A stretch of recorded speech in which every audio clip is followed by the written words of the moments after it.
प्रधानमंत्री नरेंद्र मोदी ने अपनी केरल के दौरान राज्य के विकास की ढेरों सौगात दी है। उन्होंने कहा है कि केरल साक्षरता के साथ साथ कड़ी मेहनत, क्षमता और बुद्धि से भरी भूमि है। यहाँ का विकास होगा तो भारत का विकास अधिक तेज होगा। जहाँ प्रधानमंत्री ने कनेक्टिविटी के साथ साथ केरल के विकास से जुड़े और भी कई प्रोजेक्ट का लोकार्पण और शिलान्यास किया। उन्होंने इसके लिए केरल के लोगों को बधाई भी दी।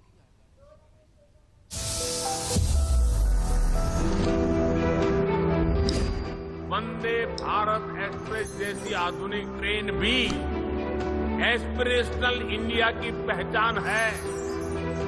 आज हम ये सेमी हाई स्पीड ट्रेन इसलिए चला पा रहे हैं क्योंकि भारत का रेल नेटवर्क तेजी से बदल रहा है, अधिक स्पीड के लिए तैयार हो रहा है। यह हमारे धर्म है। प्रकृति को नुकसान मत करो, पृथ्वी को संभाल करो, भारत को स्वच्छ बनाएगा। यह हमारे कर्म है। वाह। तिरुवनंतपुरम और कासरगोड के बीच केरल की पहली वंदे भारत एक्सप्रेस ट्रेन की पीएम मोदी ने देशवासियों को सौगात दी। ये रेलगाड़ी उत्तर और दक्षिण केरल के 11 जिलों को जोड़ेगी। पीएम मोदी ने तिरुवनंतपुरम में 3,200 करोड़ रुपए से अधिक की विभिन्न परियोजनाओं का शिलान्यास और लोकार्पण किया। इसमें सबसे ज्यादा विकास कार्य रेलवे से जुड़े हैं। पीएम ने डिंडीगुल, पलानी, पलक्कड़ खंड का रेल विद्युतीकरण का काम राष्ट्र को समर्पित किया। इसके अलावा तिरुवनंतपुरम, कोझिकोड, वर्कला और शिवगिरी रेलवे स्टेशनों के पुनर्विकास और निमोन व कोचुवेली सहित तिरुवनंतपुरम क्षेत्र के व्यापक विकास और तिरुवनंतपुरम शोरानूर खंड की सेक्शनल गति में वृद्धि की परियोजनाओं की आधारशिला शामिल है। गौरतलब है कि मौजूदा केंद्र सरकार का ध्यान कनेक्टिविटी को मजबूत करने पर सबसे ज्यादा है।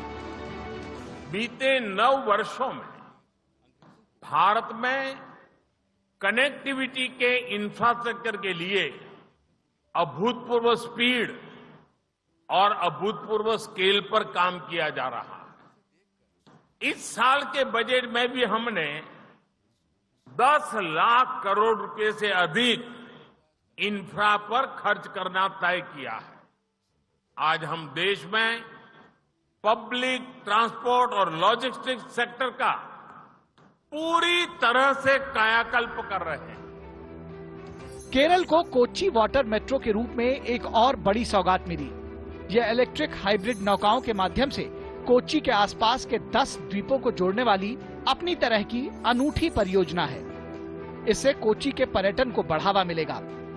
पीएम मोदी के नेतृत्व में केंद्र सरकार की ये लगातार प्रतिबद्धता रही है कि राज्यों के विकास पर जोर दिया जाए। हमारी सरकार कोऑपरेटिव फेडरलिज्म पर बल देती है। राज्यों के विकास को देश के विकास का सूत्र मानती है।